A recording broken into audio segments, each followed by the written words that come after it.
وعرنتي فرحد وين ما أنت إنه جود هانتين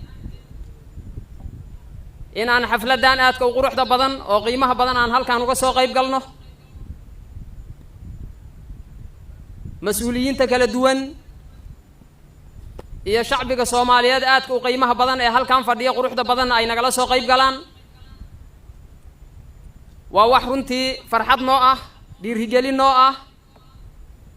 إننا درنسينا يا مسؤوليات ده واجبات كقرن كانوا هين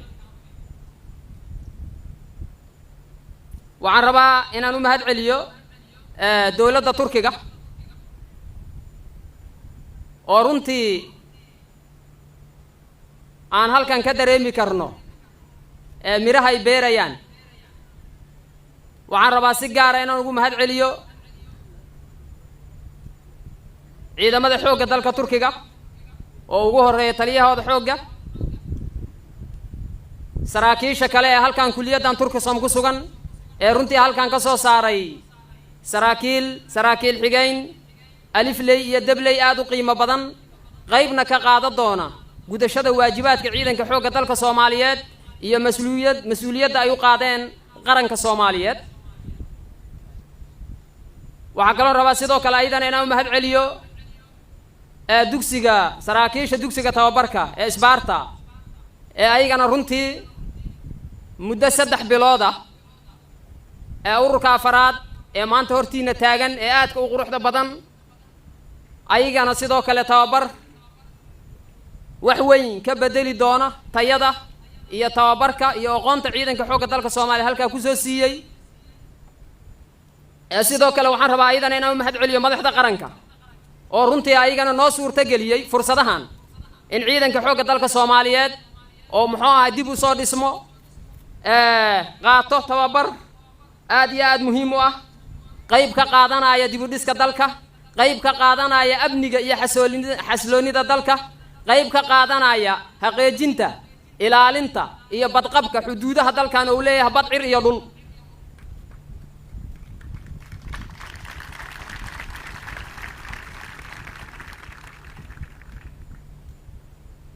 waxaan rabaa sidoo kale inaan ayagana u mahad celiyo hooyooyinka Soomaaliyeed iyo aabayaasha go'aansaday caruurtii ay waqtiga dheer ku bixiyeen wax soo bareen soo barbaariyeen in ay ku biiriyaan ciidanka xoogga dalka Soomaaliyeed si ay u difaacaan dalkooda dadkooda iyo sharafta iyo karaamada muwaadin kasta ee Soomaaliya meel kasta oo joogo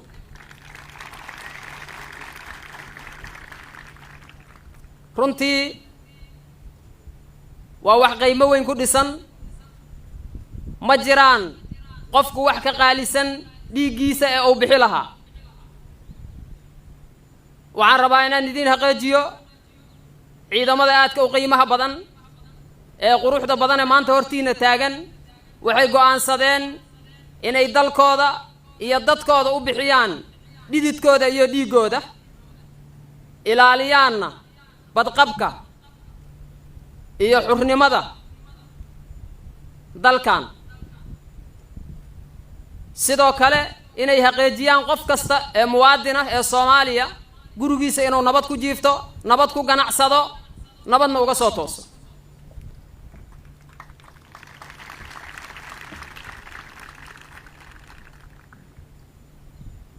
ma doonayo hadal dheer inaan halkan ku sii dhaho waxaan rabaa ururka afraad ee kuma doosta ee maanta halkan soo gaaray xafladoodii qalin jabinta si nabad ah ku soo dhameystay tababarkii ay wateen muddada 196 casho aheeday aan aaminsanahay runtii inuu wax weyn ka bedeliyo aqoontoodii tayadoodii iyo tababarkoodii sidaas oo kale waxaad la socotaan cutubyadii idinka horreeyay ee ku soo biira ciidanka xoogga dalka Soomaaliyeed ee halkan tababarka ku soo qaata dhammaan wadiiqooyinka hadda aad soo marteen soo maray isbeddelka ay ka sameeyeen howlgalladii ciidanka xoogga dalka Soomaaliyeed waday ee gobollada kala duwan ee dalka laga sameeyay